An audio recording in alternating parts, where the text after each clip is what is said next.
Good job.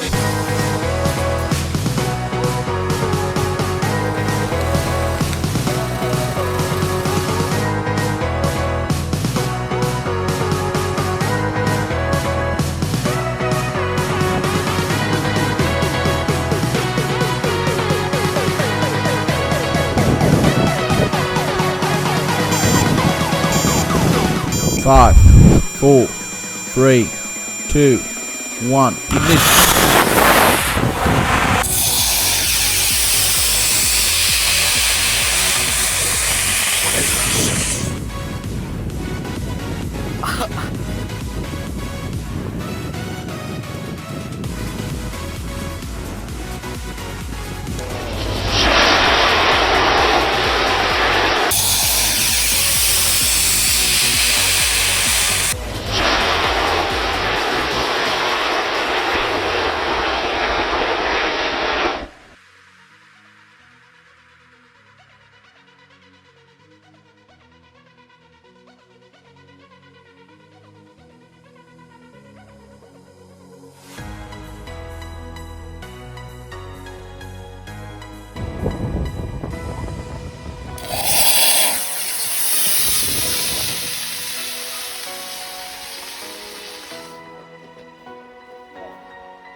This marks the first fully successful flight.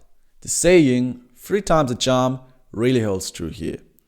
We had an on-time clamp release, we saw the stabilization system in action, and we also saw that it works fairly well. At one time, we even saw the rocket drifting in one direction because of the high side wind, but that in an upright position, which again demonstrates the functionality of the stabilization system.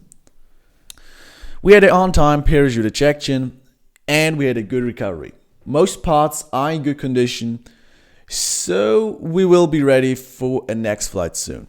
The maximum apogee was 52.5 meters, even though simulations would have suggested an apogee of around 100 meters. This loss might be due to the low temperature on launch day, which was around 1 degree Celsius. This low temperature might have led to an underperformance of the engines. Many improvements were made since Flight 2, actually too many to list them all, so I will only list the most important ones, which was a complete software rework. Within this software rework, I split up the main flight program into many sub-programs so that future extensions can be implemented more easily and to increase the durability of the code. I also added a few parachute ejection tactics like an angle-dependent deploy and an acceleration-dependent deploy so that I can make sure that the parachute really will come out this time. And well, it did.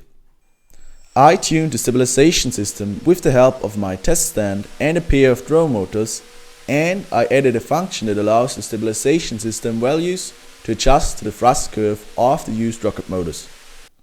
The next step will be to launch the rocket again so that I can prove that the system works, and then we will move on to bigger projects.